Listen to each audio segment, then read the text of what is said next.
Hello, it's Dale here. I'm just going to talk to you about our hand-dyed prefelts, which we call flimsies because they are flimsy.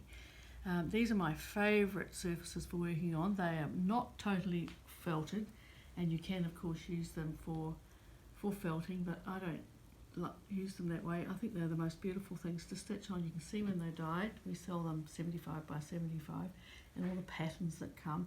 And then what I do is I cut them into strips and weave them, and then if you have a look at this one here, the red one, Kiss Me, you'll see that I've done a lot of background stitching. Sometimes I run them on my embellishing machine to embed them, but of course using hand-dyed threads you get that variance of colour.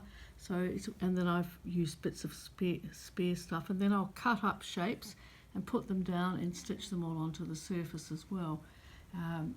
It's just lovely to stitch in. The needle just slips through these felt in pieces. This one here is Kimberly Dreaming, and you can see the different colours that you've got in that in the pre-felt.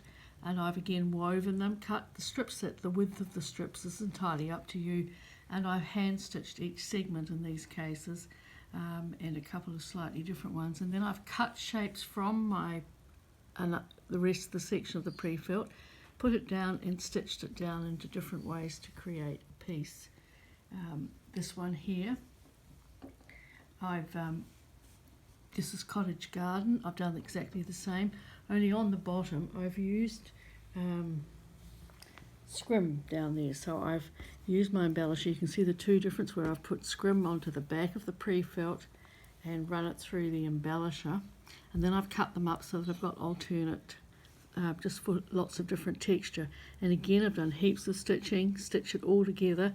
Sometimes I leave the spaces. That doesn't worry me because you need to appreciate that the fairies always need to breathe. And then I've cut up other bits and stitched them down, and it's as firm and strong as can be. It's not going to fall apart. This one here, I have again, I put in a scrim on the back to make texture so it comes up, and onto the top of it I've just done lots of different stitching, but a lot of it is just pre-felt scrim or cotton gauze, whatever you like to call it, on the top, and just different ideas for stitching. I don't use patterns, but you can make your own patterns up. And here I have another one where you can see that's just the pre-felt. It's not been woven, it's just been cut. I've worked scrim on the back through my embellishing machine, the needle felting machine, just to bring up texture. So you won't get texture any other way. And I have cut out other bits and put them down. This is a different piece in the middle, but I also, for that texture and addition, that's how I like to work. You can see this one here, where I have put two pieces together. I haven't woven it, but the texture of working the needle felter through from one side to the other it's unique actually. And then I've used parts of the Kimberly Dreaming, different other colours, to make the circles. That's the back side, which is just where I've worked it. And here again is another little book I've made where I've woven the pre-felt and hand stitched it. A lot of hand stitching, because that's what I like to do. And another one here where I have the back and the front of a book, and you can see I've used all sorts of bits and pieces that I've woven, but there's pre-felts in there with the gauze at all times. Now this is just to show you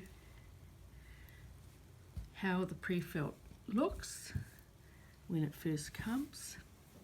And then, as I said, I've just cut strips, weave it up, have a play, stitch, whatever, hand stitch. This is the flower stitch foot, and then I've put the gauze on the back. Here's the gauze, and worked it through my machine, just to bring up that texture. I'm sure you can see the texture there. And again, another piece, just getting that lovely colour depending on what you've got underneath onto the top.